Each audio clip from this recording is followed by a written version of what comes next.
আসসালামু আলাইকুম ওয়া রাহমাতুল্লাহি ওয়া বারাকাতুহু। আমি হাকিম মোহাম্মদ আশরাফুল আলম নাহার ডক্টর চেম্বারের পক্ষ থেকে সবাইকে আন্তরিক শুভেচ্ছা জানিয়ে শুরু করছি।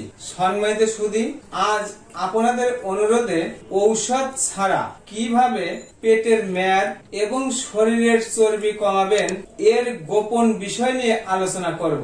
সুতরাং ঔষধ ছাড়া পেটের মেদ এবং শরীরের অতিরিক্ত ওজন কমানোর গোপন কৌশল জানতে মনোযোগ সহকারে সম্পূর্ণ ভিডিওটি দেখার আমন্ত্রণ জানিয়ে শুরু করছি। সম্মানিত দর্শক, যারা আমার চ্যানেলটি আজ প্রথম দেখছেন অথবা এখনো সাবস্ক্রাইব করেননি, ভিডিওর নিচে ডান পাশে লাল রঙের সাবস্ক্রাইব বাটনে ক্লিক করে এখনই সাবস্ক্রাইব করে নিন। দ্রুত পরবর্তী আপডেট পেতে পাশেই থাকা বেল আইকনে ক্লিক করে নোটিফিকেশন অন করে দিন। নতুন নতুন স্বাস্থ্য বিষয়ক পরামর্শ পেতে লাইক দিয়ে আমার সাথেই থাকুন। ভিডিওটি শেয়ার করে অন্যদের দেখার সুযোগ করে দিন। আপনার একটি শেয়ারে উপকৃত হতে পারে লক্ষ লক্ষ এই যন্ত্রণাদায়ক রোগে আক্রান্ত রোগী। সম্মানিত সুধী, চলুন জেনে নেওয়া যাক ঔষধ ছাড়া কিভাবে পেটের মেদ এবং শরীরের অতিরিক্ত ওজন কমাবেন। সুস্থ দেহ, ঝকঝকে ত্বক আর সতেজ মন কে না চায়? তো সুস্থ দেহ, ঝকঝকে ত্বক ও সতেজ মনের জন্য আমরা কতটুকু সচেতন? খাবারের বাছবিচার না করে অধিক ভোজন, পরিশ্রমহীন আরাম আয়েশী জীবনযাপন এবং অনিয়মিত জীবনযাত্রার ফলে আমাদের শরীরে নানা রকম রোগ ব্যাধি বাসা বাঁধে। ক্রমাগত পেটের মেদ ও শরীরের অতিরিক্ত ওজন বাড়ার সাথে সাথে দেখা দেয় পেটের নানা রকম গোলযোগ, হৃদরোগ, হাই ব্লাড প্রেশার, ডায়াবেটিক্স, এমনকি পুরুষ মানুষের যৌন দুর্বলতা, দ্রুত বীর্যপাত, ধ্বজভঙ্গ, এমনকি ক্যান্সারের মতো মরণ ব্যাধি শরীরে বাসা বাঁধে। চলুন জেনে নেই শরীরে ফ্যাট কিভাবে স্টোরেজ হয়। আসলে শরীরে ফ্যাট বা চর্বি জমার বিষয়টি নির্ভর করে আপনার বডি স্ট্রাকচারের উপর। বডিতে ফ্যাট জমার বিভিন্ন রিজন থাকে। আমাদের চলাফেরা এবং খাদ্য খাওয়ার উপরে ডিপেন্ড করেই বডিতে ফ্যাট স্টোরেজ হয়। যারা সিটিং জব করেন তারা কোনো প্রকার ফিজিক্যাল অ্যাক্টিভিটিস না দিয়ে লং টাইম বসে কাজ করেন। এর ফলে অটোমেটিকলি আপনার শরীরে ফ্যাট স্টোরেজ হয়। যারা সিটিং জব করেন অথবা পরিশ্রমহীন আরাম আয়েশী জীবনযাপন করেন, আপনারা অবশ্যই সপ্তাহে কমপক্ষে 5 দিন 30 থেকে 45 মিনিট হাঁটবেন।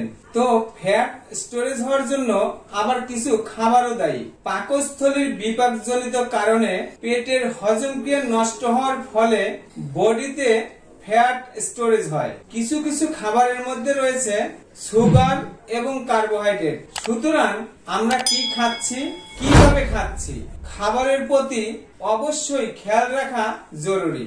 সুগার, কার্বোহাইড্রেট, ভোজ্য তেল সহ ইত্যাদি। সম্মানিত দর্শক, আপনারা অনেকেই অনুরোধ করেছেন পেটের মেদ এবং অতিরিক্ত ওজন কমানোর জন্য একটি মেডিসিনের নাম বলে দিন।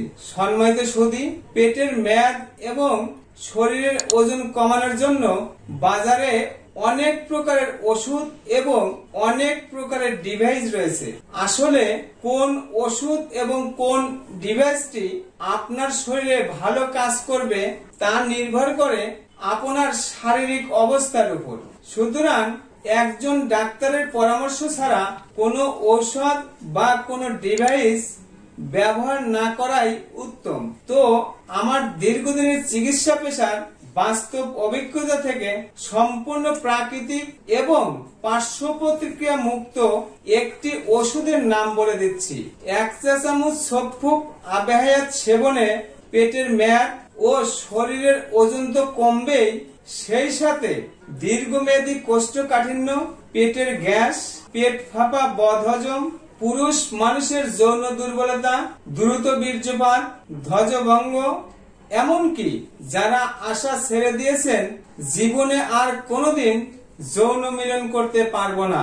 আপনাদেরকে বলছি, হতাশা না হয়ে সফুপ আবেহায়াত সেবনে আবারও ফিরে পাবেন সুখী সম্পন্ন হারানো যৌবন এবং মৃত্যুর আগ মুহূর্ত পর্যন্ত আপনি থাকবেন রোগ মুক্ত টক বগে 25 থেকে 30 বছরের যুবকের মতো ইনশাআল্লাহ। সম্মানিত সুধী, রোগ মুক্ত জীবন করতে এবং নতুন নতুন স্বাস্থ্য বিষয়ক পরামর্শ পেতে আমার চ্যানেলটি এখনই সাবস্ক্রাইব করে নিন, লাইক দিয়ে আমার সাথেই থাকুন, ভিডিওটি শেয়ার করে অন্যদের দেখার সুযোগ করে দিন। আমার কথাগুলো কোথাও বুঝতে অসুবিধা হলে অথবা বিস্তারিত জানতে কমেন্ট করুন। সম্মানিত দর্শক, আপনাদের শরীরে কোনো প্রকার রোগের উপসর্গ প্রকাশ পেলে আন্দাজে ফার্মেসি থেকে ওষুধ খেয়ে আপনাদের জীবন বিপন্ন না করে একজন অভিজ্ঞ ডাক্তারের পরামর্শ নেওয়ার আহ্বান জানিয়ে আজ বিদায় নিচ্ছি। আবারও দেখা হবে নতুন কোনো বিষয় নিয়ে।